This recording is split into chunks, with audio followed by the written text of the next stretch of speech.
In the ancient village of Ajanaku, the moon hung so low in the sky that the animals believed, if they climbed high enough into the iroko tree, they might reach out and touch it.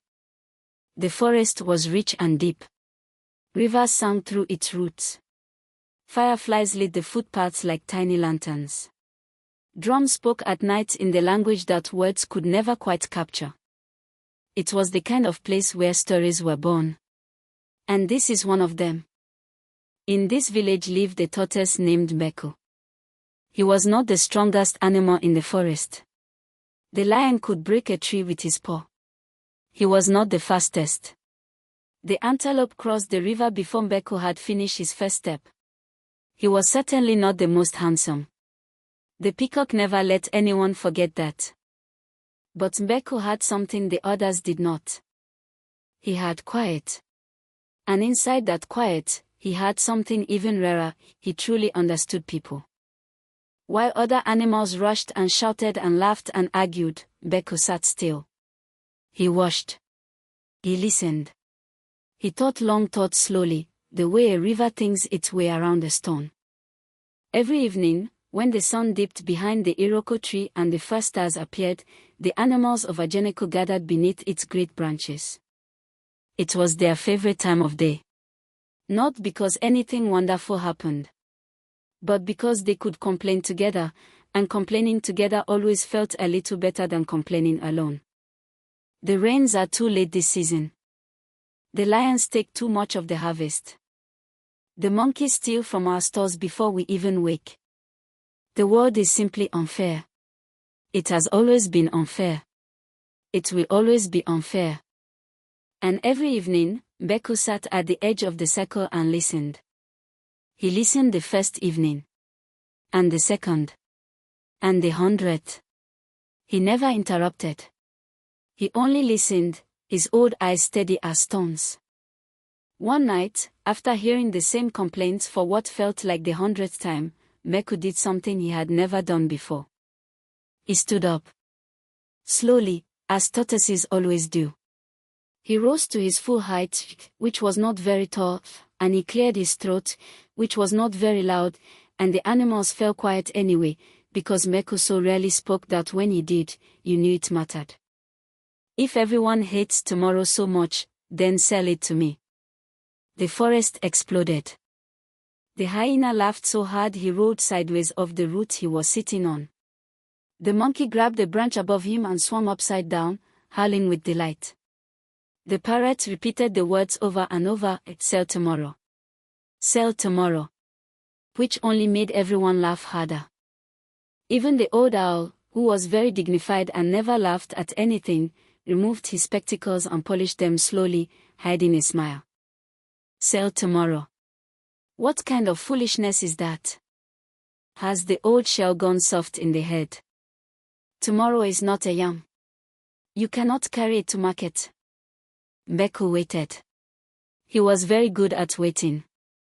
When the laughter died down, as laughter always does, Mbeku spoke again. I will give each of you 10 gold cowries today. In return, you give me your tomorrow. Silence. 10 gold cowries. In the market, 10 gold cowries could buy the finest smoked meat, sweet palm wine, cloth dyed the color of sunsets. 10 gold cowries was real. 10 gold cowries was now. And tomorrow. Tomorrow was invisible. Tomorrow was always somewhere else, always just out of reach, always full of problems anyway. Why hold on to tomorrow when today was offering you gold? The animals looked at each other. Nobody wanted to be the first. Nobody wanted to look greedy. But everyone was already counting in their head. The monkey stepped forward first. He pressed his paw onto Mbeku's parchment and took his cowries with a grin. The antelope followed, head dipped quickly, hoofs fidgeting. Then the lion, proud, enormous, embarrassed, shook the ground with each step as he walked up and made his mark. He told himself it was a foolish game and meant nothing. He pocketed his cowries and said nothing more. One by one, they all signed. Hyena. Buffalo.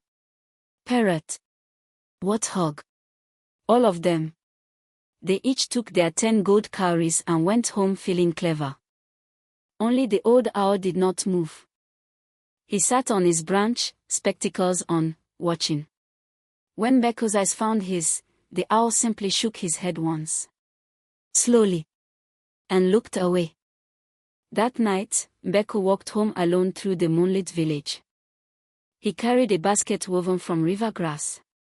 Inside it, rolled and sealed, were the sign parchments of every animal in Ajanaku. He placed the basket carefully in the corner of his small hut and blew out his lamp. Before he closed his eyes, he allowed himself a small smile. Not a cruel smile. Not a proud one. Just a quiet, patient smile, the kind that belongs to someone who has been thinking very far ahead for a very long time. The next morning, before the first bird had opened its eyes, before the sun had even thought about rising, a sound broke through the village. Boom. Boom. Boom. It was a drum.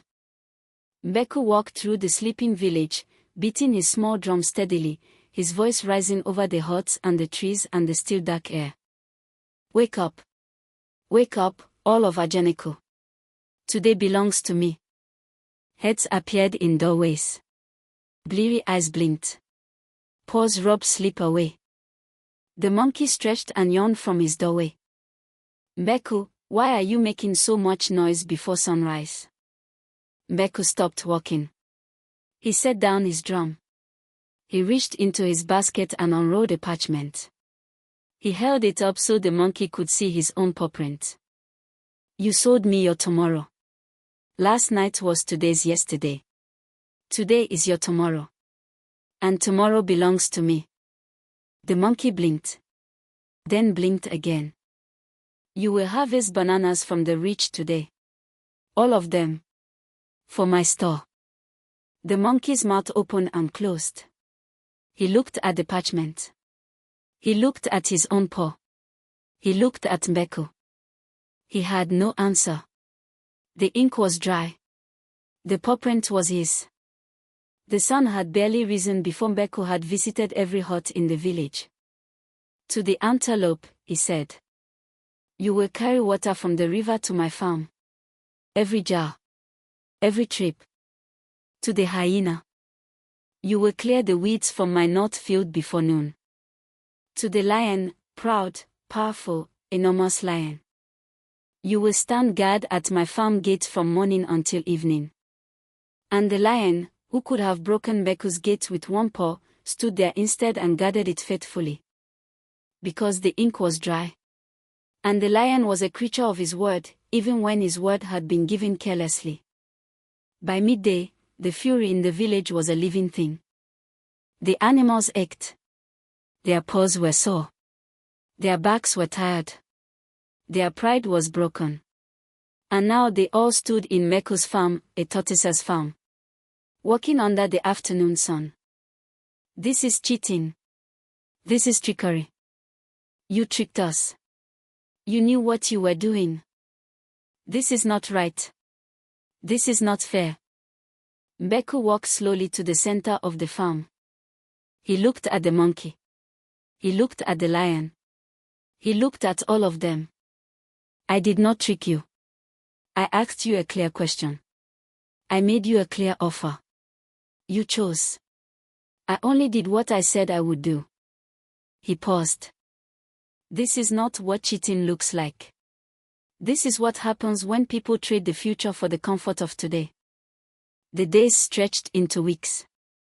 Mbeku's yam barn filled to the ceiling. His goats multiplied. His garden grew green and heavy with fruit. His hut, once small and simple, became the finest in the village. And the animals of Ajanaku. They came home each evening with sore feet and empty bellies, too tired to even gather beneath the iroko tree. The monkey, who had sold his tomorrow for 10 cowries, spent his cowries in one night. The antelope, who had laughed at the very idea of tomorrow having value, now lay awake wondering if she would ever get it back. And through all of it, the old owl remained in his tree, free, watching without a word. One evening, after the last of their tomorrows had been walked away, the animals made their way back to the Iroko tree. But this time, no one laughed. No one complained. They sat in silence that weighed more than any drum. Then the lion, great, proud, golden lion, bowed his head. Mbeku, you now own more than all of us. We had the same fields, the same rain, the same years. How? Every eye turned to the small tortoise seated at the edge of the fire. Mbeku looked at the lion for a long time. Then he spoke. Because while you were spending today, I was buying tomorrow. Silence settled over the gathering like a warm cloth. Then, from high in the Iroko tree, the old owl cleared his throat. He climbed down slowly, one branch, then another, until he stood in the firelight among them for the first time in memory.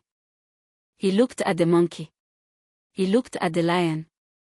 He looked at all of them with ancient, knowing eyes. And then he said, in the voice of someone who had been waiting patiently to say it. He put his spectacles back on and returned to his branch. No one spoke after that. There was nothing left to say. The seasons turned.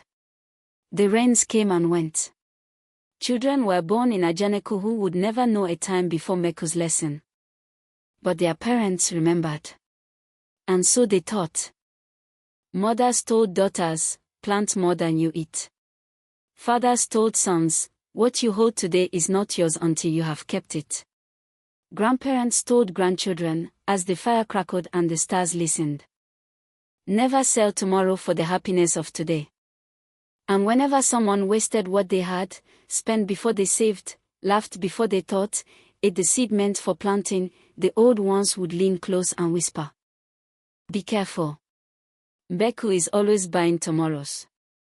If Mbeku's story spoke to you, don't let it stop here. Like the video. Share it with someone who needs to hear it. And subscribe, so the next story from Ajanaku finds you before tomorrow slips away. The wise man plants his seeds. Start today.